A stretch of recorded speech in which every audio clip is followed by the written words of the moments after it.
Oke, selamat siang semuanya. Perkenalkan nama saya Sylvester Sandro Navergio dengan NIM 2023 140333.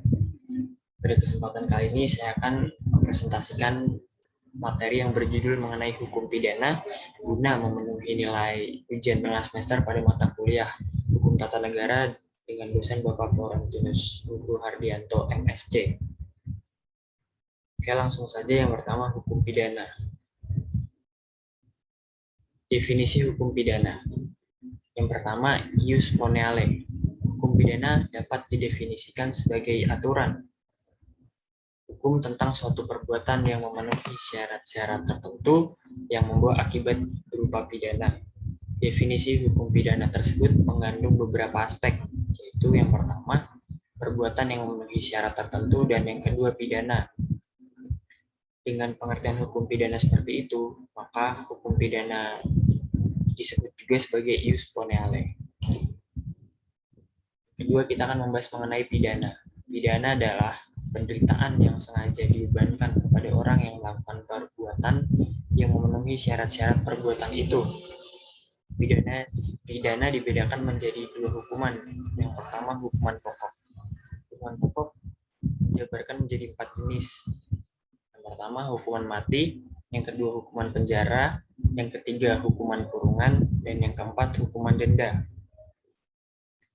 Selanjutnya ada hukuman tambahan. Hukuman tambahan menyangkut 3 jenis, yaitu yang pertama, pencabutan hak tertentu, yang kedua, perampasan barang-barang tertentu, dan yang ketiga, pengumuman keputusan hakim. Selanjutnya yang kedua, definisi hukum pidana mengenai ius puniendi, atau bisa disebut ius puniendi. Di samping ius poneale, ada ius puniendi. Definisi hukum pidana sebagai ius puniendi dapat diartikan secara luas dan sempit. Hukum pidana ius puniendi secara luas yaitu hak dari negara atau alat-alat perlengkapan negara untuk mengenakan atau mengancam pidana terhadap perbuatan tertentu. Dan yang kedua dalam arti sempit, hak untuk menuntut perkara-perkara pidana, menjatuhkan dan melaksanakan pidana terhadap orang yang melakukan perbuatan yang dilarang. Selanjutnya, fungsi hukum pidana. Fungsi hukum pidana dapat dibedakan menjadi 2 fungsi dari hukum pidana, yaitu yang pertama fungsi secara umum, dan yang kedua fungsi secara khusus. Misalnya fungsi secara umum yaitu mengatur hidup kemasyarakatan atau menyelenggarakan tata kehidupan dalam masyarakat.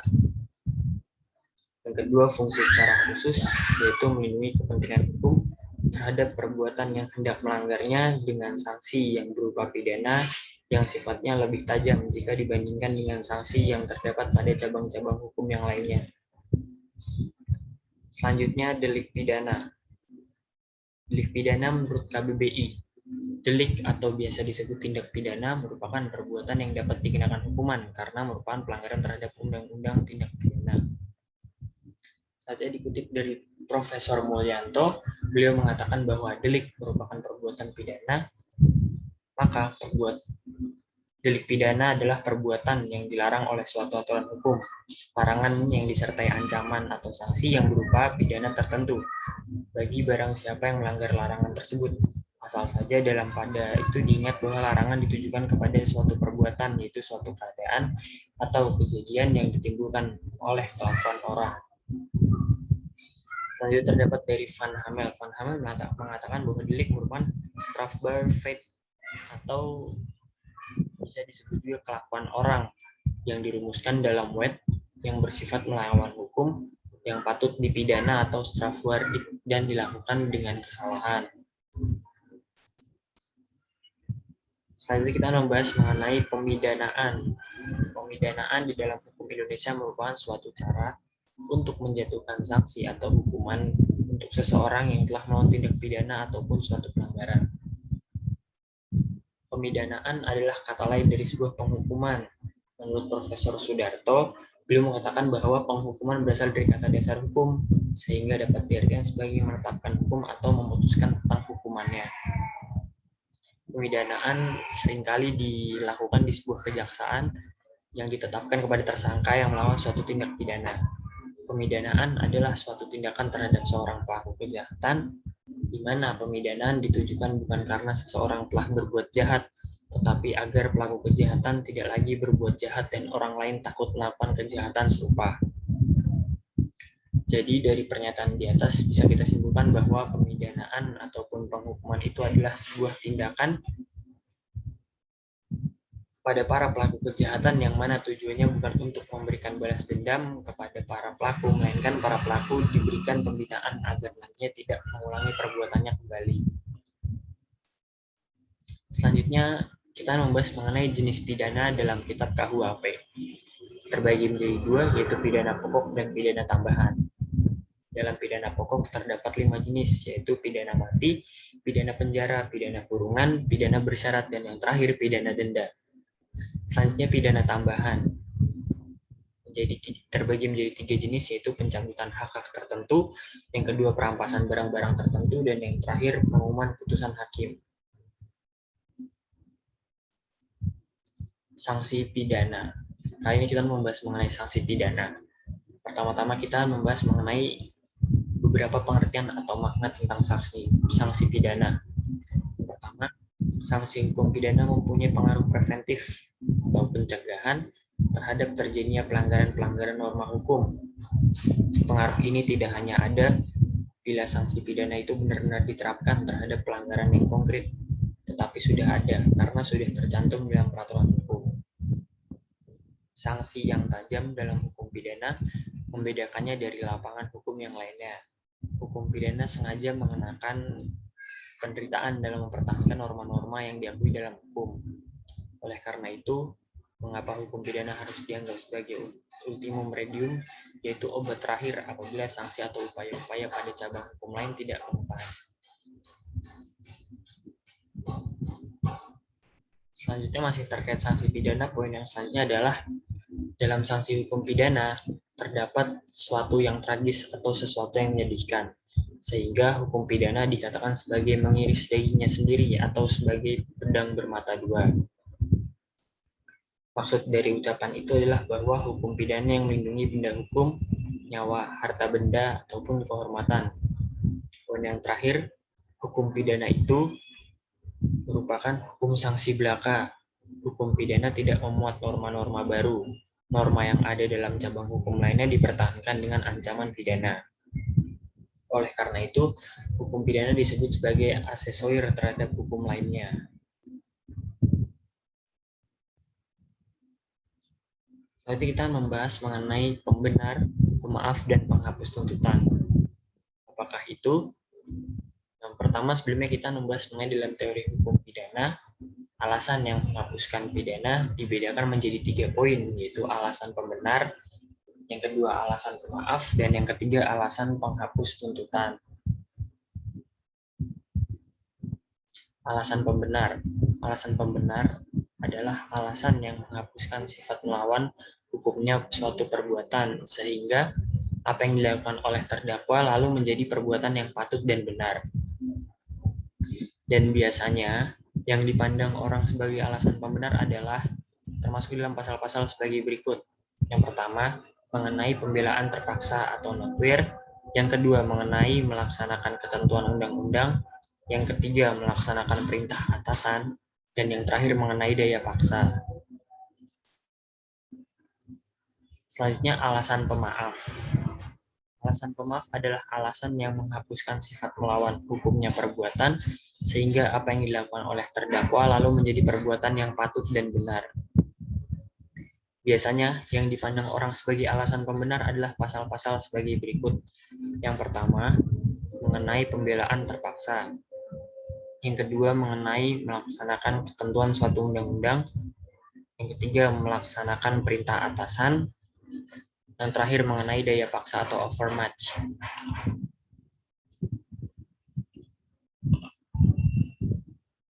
Yang terakhir, alasan penghapus tuntutan. Dikarenakan pemerintah menganggap bahwa dasar utilitas atau kemanfaatannya kepada masyarakat, sebaiknya tidak diadakan penuntutan. Kalau perkaranya tidak dituntut, tentunya yang melakukan perbuatan tak dapat dijatuhi suatu pidana. Lalu, alasan penghapusan pidana dibagi menjadi 2. Yang pertama, alasan penghapus pidana yang umum terdapat dalam detail 3 buku pertama. Yang kedua, alasan penghapus pidana yang khusus yang terdapat dalam pasal 310. Selanjutnya masuk ke dalam sumber hukum pidana. Sumber hukum pidana berasal dari beberapa sumber, khususnya di Indonesia. Yang pertama dari Kitab Undang-Undang Hukum Pidana atau KUHP, dan yang kedua peraturan tindak pidana di luar KUHP, misalnya Undang-Undang Tipikor, Undang-Undang Anti Money Laundering, Undang-Undang Perlindungan Anak, dan Undang-Undang Anti Terorisme.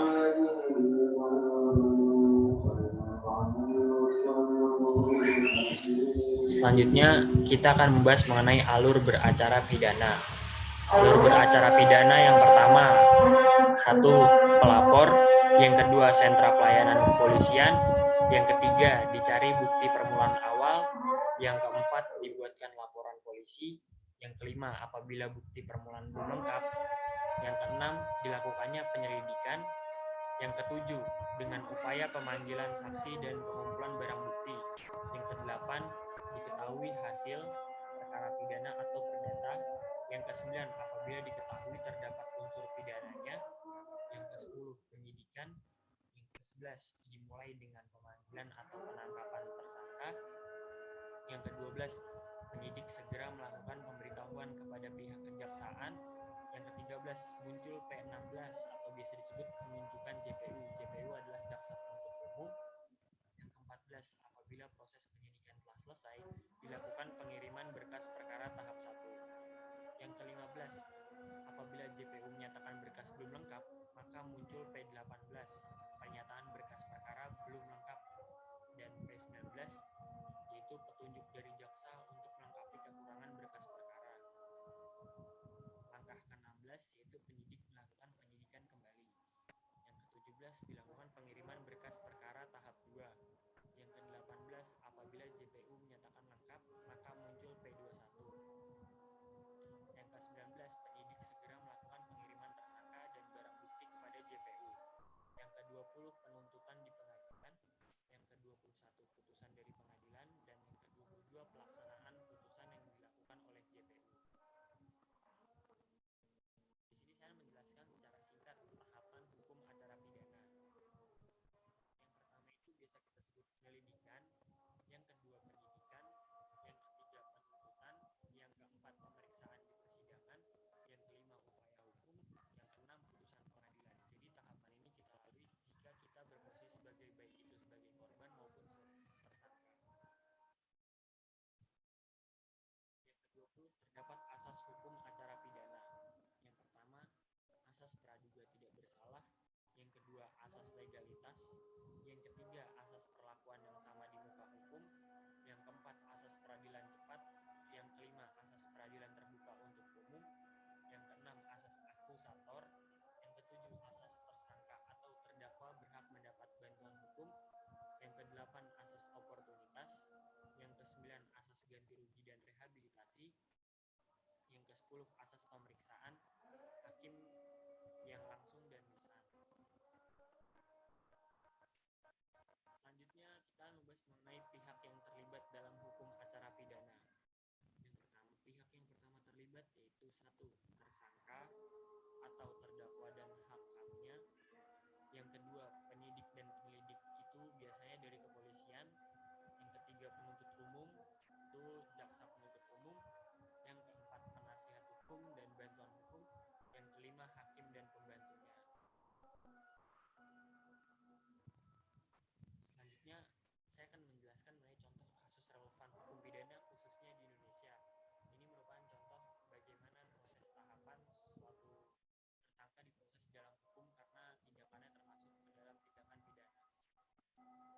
Judul berita singkat ini yaitu pria dibacok 5 orang yang mengaku dari ormas. Saya kutip dari Jakarta, berasal dari kompas.com. Kronologinya adalah Irfan Kurniawan berumur 30 tahun mengalami luka bacokan yang cukup parah setelah dikeroyok 5 orang yang mengaku berasal dari organisasi kemasyarakatan tertentu. Warga Pondok Labu, Cilandak, Jakarta Selatan itu pun harus menjalani perawatan intensif di rumah sakit. Kejadiannya di perempatan DDN, Pondok Labu, pada tengah hari. kata Komisaris Nuredi Irwansyah selaku Kapolsek Metro Cilandak saat ditemui di Mapolres Metro Jakarta Selatan pada Jumat 14 Desember 2012.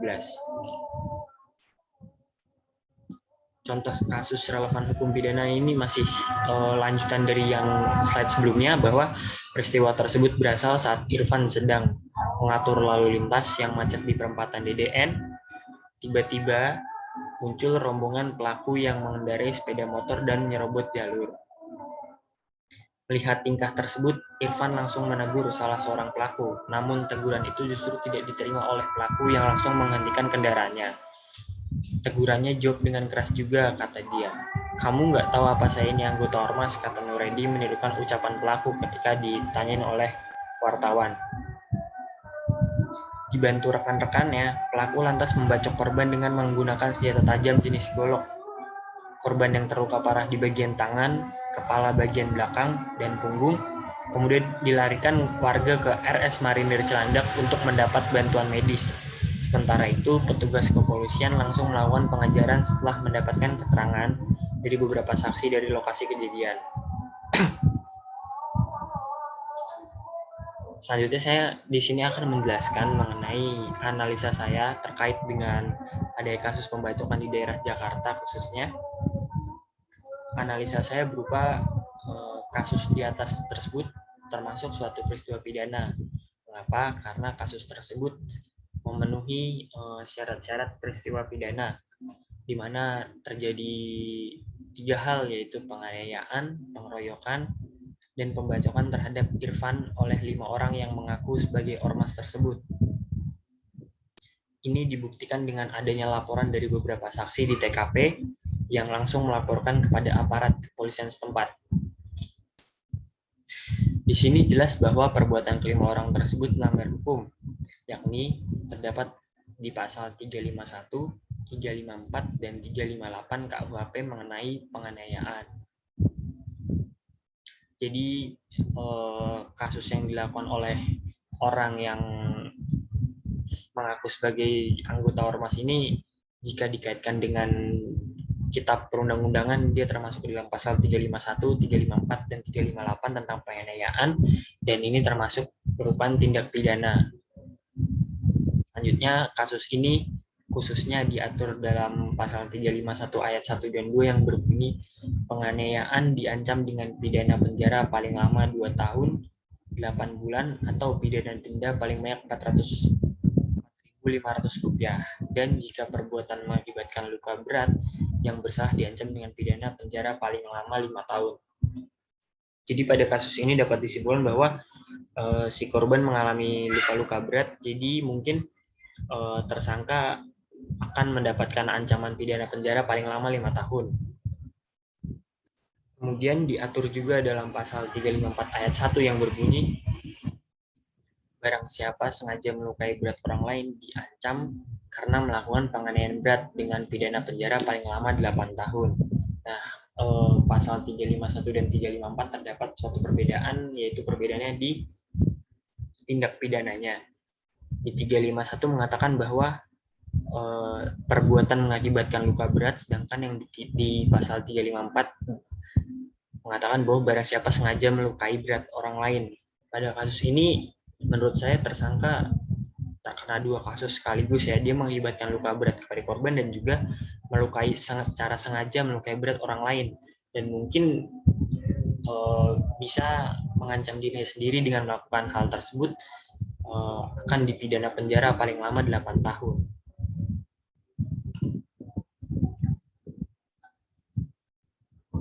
Selanjutnya, dan untuk pengeroyokannya diatur dalam pasal 358 ayat 1 yang berbunyi, mereka yang sengaja turut serta dalam penyerangan atau perkelahian di mana terlibat beberapa orang selain tanggung jawab masing-masing terhadap apa yang khusus dilakukan olehnya, diancam dengan pidana penjara paling lama 2 tahun 8 bulan jika akibat penyerangan atau perkelahian itu ada yang luka-luka berat. Nah, jadi jika dalam kasus ini terdapat beberapa orang, orang-orang tersebut yang secara sengaja turut serta, semisal korban ada 1 dan yang tersangka itu terdapat 3 orang. Nah, yang dari 3 orang tersangka ini satu, melakukan tindakannya, dan yang kedua, ikut serta dalam penyerangan atau perkelahian, itu juga akan dikenakan tindak pidana sesuai dengan apa yang dilakukan oleh orang tersebut. Nah, dalam kasus ini itu dikaitkan dengan pasal 358 dan akan dikenakan pidana penjara paling lama 2 tahun 8 bulan. Jadi untuk pelaku pembacokannya akan dikenai hukuman sesuai dengan pasal 351 ayat 1 dan 2 dan 354 ayat 1 KUHP. Sedangkan teman-teman yang membantu orang yang membacok tersebut dikenai hukuman sesuai dengan pasal 351 ayat 1 dan pasal 358 KUHP. Jadi dalam kasus ini terdapat beberapa orang yang melakukan pembacokan, namun setelah dilakukan penyidikan dan penyelidikan serta dilihat dari bukti-bukti di TKP bahwa pelaku pembacokannya itu satu orang dan dikenai hukuman sesuai dengan pasal 351 yang tadi pidana penjara minimal 8 tahun. Lalu teman-teman dari si pelaku ini yang membantu orang tersebut untuk membacok dikenai hukuman sesuai dengan pasal 351 ayat 1 dan pasal 358 KUHP itu dikenai pidana penjara paling lama 2 tahun 8 bulan. Selanjutnya saya memiliki kasus selanjutnya, yaitu kasus yang kedua. Di sini saya juga melakukan analisis. Pertama-tama saya akan membacakan kronologinya terlebih dahulu ataupun penjelasannya secara singkat. Dikutip oleh Ronald Siahaan SH, tindak pidana penganiayaan dan pembunuhan oleh Praka Joko yang mengenai tubuh dan nyawa Jopi Peranginangin merupakan tindak pidana. Ini sangat erat hubungannya antara satu dengan yang lain karena pembunuhan ini hampir selalu didahului dengan penganiayaan, dan penganiayaan hampir selalu tuntutan subsidiar setelah tuntutan pembunuhan berhubungan dengan keadaan pembuktian. Dalam KUHP menjelaskan dan mengatur tentang penganiayaan beserta akibat hukum apabila melakukan pelanggaran tersebut. Pasal yang menjelaskan tentang masalah penganiayaan ini sebagian besar adalah pasal 351 sampai dengan pasal 355, dan masih banyak pula pasal-pasal lain yang berhubungan dengan pasal tersebut yang menjelaskan tentang penganiayaan. Jadi singkat saja bahwa kasus ini agak mirip dengan kasus yang saya angkat di slide sebelumnya, bahwa yang pertama tadi pembacokan itu bisa disebut juga dengan pembunuhan, dan yang kedua ini mengenai pembunuhan juga. Jadi masih tentang menyangkut pasal 351 sampai dengan 355, dan yang kasus sebelumnya tadi sampai dengan pasal 358 karena pelaku melakukan pembacokan itu beserta dengan teman-temannya. Lalu selanjutnya Adami Sasawi mengemukakan bahwa kejahatan terhadap nyawa atau bisa disebut Misdrijven tegen het leven adalah berupa kejahatan terhadap nyawa orang lain. Kepentingan hukum yang dilindungi dan yang merupakan objek kejahatan ini adalah nyawa atau leven manusia. Lebih lanjut diuraikan bahwa kejahatan terhadap nyawa dalam KUHP dapat dibedakan atas dua dasar, yaitu atas dasar unsur kesalahannya dan yang kedua atas dasar unsur objeknya ataupun nyawa. Sebagian pakar mempergunakan istilah merampas jiwa orang lain. Setiap perbuatan yang dilakukan dengan sengaja untuk menghilangkan merampas jiwa orang lain adalah pembunuhan. Selanjutnya tindakan untuk menghilangkan nyawa orang yang sering disamakan dengan menghilangkan jiwa dengan pembunuhan yang mengandung makna mematikan, yang berarti cara melanggar hukum yang biasanya selalu dilatar belakangi oleh bermacam motif, misalnya politik, kecemburuan, dendam, sakit hati, membela diri, dan sebagainya. Jadi saya menyimpulkan bahwa beberapa kasus di Indonesia, khususnya kasus pembunuhan itu dilatar belakangi oleh baik itu secara kehidupan politik, kecemburuan, dendam, sakit hati, membela diri, dan sebagainya.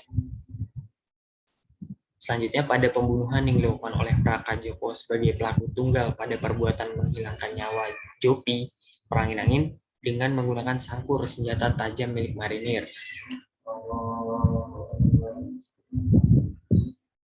Sebelumnya saya di sini akan memberitahu bahwa pelakunya tersebut adalah seorang anggota TNI.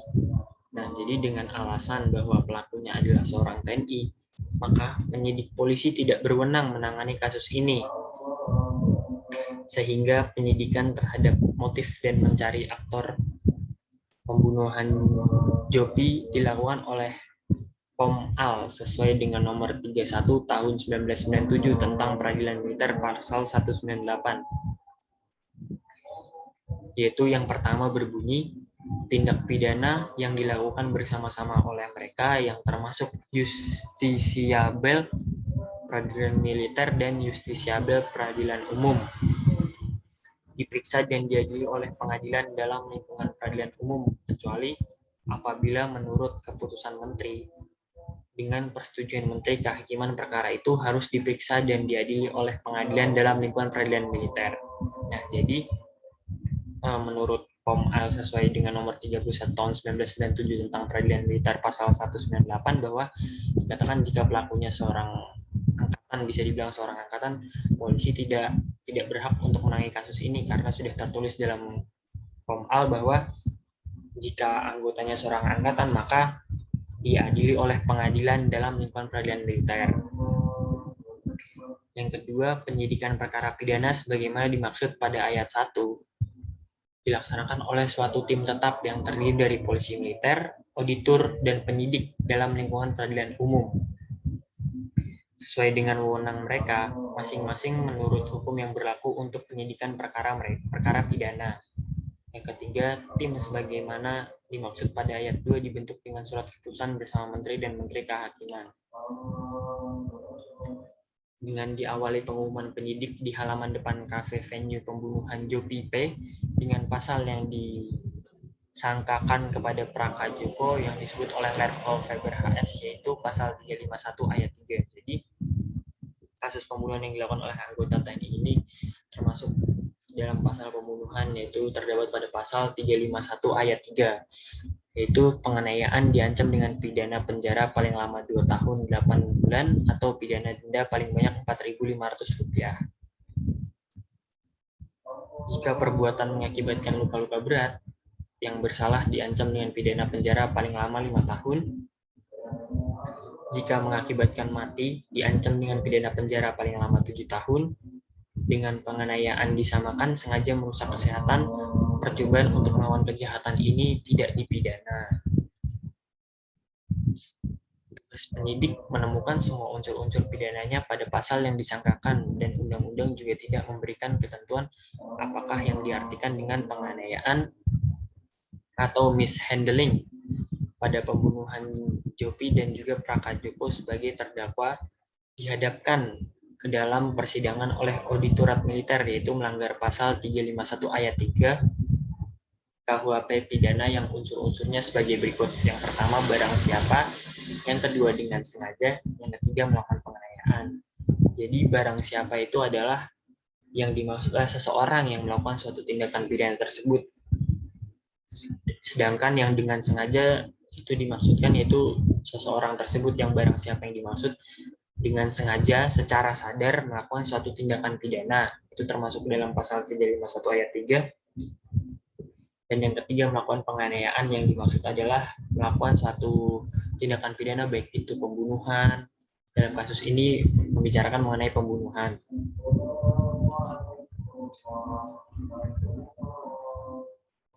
Selanjutnya, atas keinginan audiensi oleh tim kuasa hukum keluarga Jopi kepada Panglima TNI Jenderal Muldoko untuk mendukung penyelesaian kasus secara terbuka dan mendapatkan respon dari Panglima dan segera akan dijadwal untuk bisa bertemu dengan para kuasa hukum. Hal penting yang akan didorong pada pertemuan dengan Panglima adalah memastikan pengeroyokan serta pelaku-pelakunya segera bisa ditangkap dan Pom-Al untuk transparan dan segera mengumumkan nama-nama tersangka pelaku dan menangkap atau menahan serta memecat para pembunuh Jopi dari militer. Dikutip dari karya musisi amatiran.blogspot.com pada tahun 2012 bulan 11 mengenai pembunuhan. Jadi dapat disimpulkan bahwa hukum pidana ini menyangkut semua tindakan-tindakan yang termasuk dalam tindakan pidana yang masing-masing memiliki konsekuensinya tersendiri. Pada kesempatan kali ini saya mengangkat 2 kasus mengenai pembacokan dan pembunuhan. Kita dapat simpulkan keduanya adalah pembunuhan, bahwa pembunuhan tersebut masuk ke dalam pasal KUHP pasal 351 dan 358, asalkan pembunuhan tersebut disertai dengan bersama orang lain, seperti itu. Dan tindakan pembunuhan biasanya dalam buku KUHP itu terdapat di pasal 351 sampai 355. Nah, kebanyakan dalam pasal pembunuhan pelaku itu diberikan pidana maksimal 2 tahun 8 bulan penjara atau berupa denda. Seperti itu. Sekian presentasi dari saya mengenai hukum pidana. Apabila ada hal-hal yang kurang memuaskan, mohon dimaafkan. Terima kasih.